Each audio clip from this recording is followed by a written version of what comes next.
Wasak ang maraming bahay at nagpatong-patong ang mga sasakyang inanod ng baha sa Cebu sa kasagsagan ng bagyong Tino. Samanta, umakyat po sa 111 na ang bilang ng mga namatay, kabilang dyan ang 10 kaanak ng isang padre de pamilya. Narito po ang report ni Dave Abuel.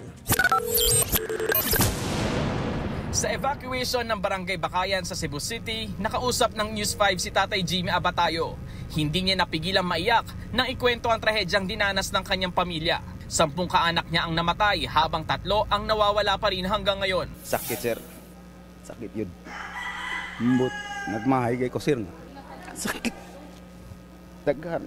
Ako yung nagpalaki sa kanila. Sakit. Kasi ako, nag-isa na lang. Wala na ako. Hindi ko mbut, puso ko hindi na tanggap. Ayon kay Abatayo, mabilis tumaas ang tubig hanggang sa natrap sila sa second floor ng kanilang bahay. Sa kasamaang palad, biglang gumuho ang bahay at inanod silang lahat. Tanging si Abatayo lang ang nakaligtas. Kabilang sa mga namatay ang kanyang mga itinuturing na anak at apo, pati na ang kanyang misis. B, ikaw B, pinangga ka ba mo? Grabe ka, pinangga na ko. Parihas ta, nagpangga na itong duha. Pero,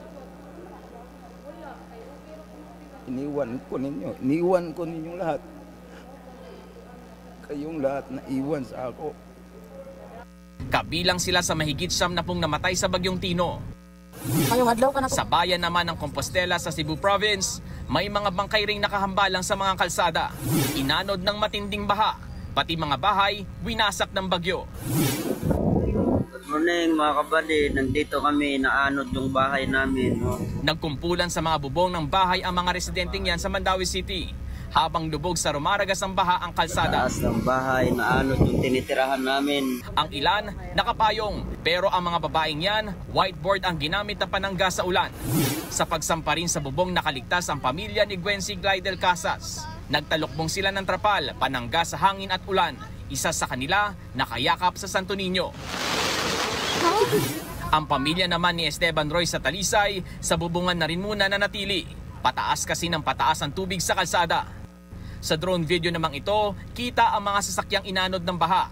Nagpatong-patong at humambalang ang mga ito sa eskinita. Ang puting SUV na yan, nakasubsob ang nguso sa putikan. Meron ding mga sasakyang tumagilid. Makikita nyo sa likuran ko yung nagkadapatong-patong na mga sasakyan. Ayon sa mga otoridad, nakaparada yan dito sa isang basketball court. Nung umapaw yung kalapit na ilog, nagsilutangan daw itong mga sasakyan, inanod hanggang sa nagkapatong-patong na nga doon sa harapan ng subdivision. Bukod sa mga sasakyan, wasak-wasak din ang mga bahay. May mga natibag na pader. Nagkalat ang mga basura at nabalot naman ng putik ang mga bahay. Ang mga residente hindi alam kung paano magsisimulang muli. Sobrang hirap nga maglimas kahit gumamit ka ng pala, sobrang hirap. Yung mga appliances wala na putik na. Paano po kayo ngayon babangon? Ayun ang hindi ko alam. Pero God will provide. Nagpapalita mula sa Frontline, Dave Abuel, News 5.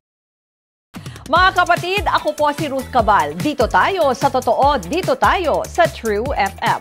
Mag-follow at mag-subscribe din po kayo sa aming social media accounts at True Network PH. Diyan po yan sa aming X na dating Twitter, sa FB, sa Instagram, sa YouTube, sa TikTok at sa mga podcast. At syempre, tutok din po kayo sa Signal True TV Channel 19.